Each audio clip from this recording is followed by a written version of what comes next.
Badminton state level sub junior போட்டி வருகின்ற August 2ஆம் தேதியன்று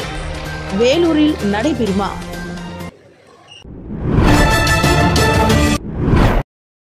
வேலூர் மாவட்ட பேட்மிண்டன் அசோசியேஷன் நியமனத்தில் முறைகேடுகள் நடந்திருப்பதால் காட்பாடியில் தனியார் ஆக்கிரமிப்பில் இருந்த 41 ஏக்கர் பல்நோக்கு விளையாட்டு மைதானத்திற்காக போராடி வெற்றி பெற்ற போராட்டக் குழுவின் சார்பில் அனைத்து விளையாட்டு அமைப்புகளின் வீரர்கள், பயிற்சியாளர்கள் மற்றும் சமூக ஆர்வலர்கள் ஆகியோர் ஒன்றிணைந்து மாநில அளவிலான பேட்மிண்டன் போட்டி நடைபெறும் இடங்களில் தமிழக அரசுக்கு தெரிவிக்கும் வகையில் மாவட்ட காவல்துறை அனுமதி பெற்று மாபெரும் கண்டன கவன ஈர்ப்பு ஆர்ப்பாட்டம் நடத்த தீர்மானித்து உள்ளார்களாம். மேலும் வருகின்ற 30ஆம் தேதியன்று சென்னை தலைமை செயலகத்தில் உள்ள போஸ்ட் ஆபீஸில்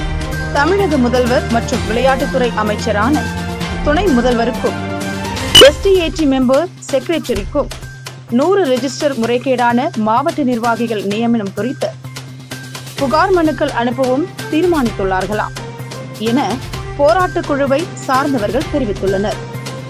நமது நாரத 24 டிவியை சப்ஸ்கிரைப் பண்ணுங்க, பெல் பட்டனை கிளிக் பண்ணுங்க, ஷேர் பண்ணுங்க, லைக் பண்ணுங்க. உங்கள் ஊர் செய்தி முதல் உலக செய்திகள் வரை பேட்மிண்டன் டிஸ்ட்ரிக்ட், ஸ்டேட் மற்றும் நேஷனல் போட்டிகளில் பங்கேற்க சீனியர், ஜூனியர் விளையாட்டு வீரர்கள், பயிற்சியாளர்கள், கோச் உரிமையாளர்கள் சார்பில் யாரையும் மாவட்ட நிர்வாகிகளாக நியமிக்காமல் முறைகேடாக ஓனிக்ஸ் என்ற ஒரே கோச் உரிமையாளர் முதல் விளையாட வருபவர்கள் வரை மாவட்ட நிர்வாகிகளாக நியமித்த அவல நிலையால் கொதித்தெழுந்து அரசுக்கு தெரிவிக்கும் கண்டன கவன ஈர்ப்பு ஆர்ப்பாட்டம் நடத்த தீர்மானித்துள்ளார்களாம். மேலும் தற்போது முறைகேடாக நியமிக்கப்பட்டுள்ள Vellore district general secretary Vidyasagar, நாங்கெல்லாம் பெரிய ஆளுங்க,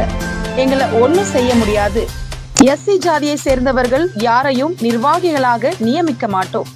அதில்லாமல் Tamil Nadu badminton association general secretary Arunachalam அவர்களுக்கு பல லட்சம் லஞ்சம் கொடுத்துள்ளோம்,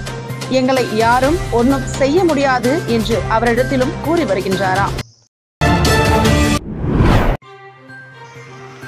எனவே சமூக நீதியை கடைபிடிக்காமல் பணம், ஜாதி பாகுபாடுடன் நியமிக்கப்பட்ட நிர்வாகிகளை அதிரடியாக நீக்க கோரி வேலூர் மாவட்ட அனைத்து விளையாட்டு அமைப்புகள், பேட்மிண்டன் சீனியர், ஜூனியர் வீரர்கள் மற்றும் சமூக ஆர்வலர்கள் மாபெரும் போராட்டத்திற்கு தயாராகி வருவதாக போராட்டக் குழுவினர் தெரிவிக்கின்றார்கள்.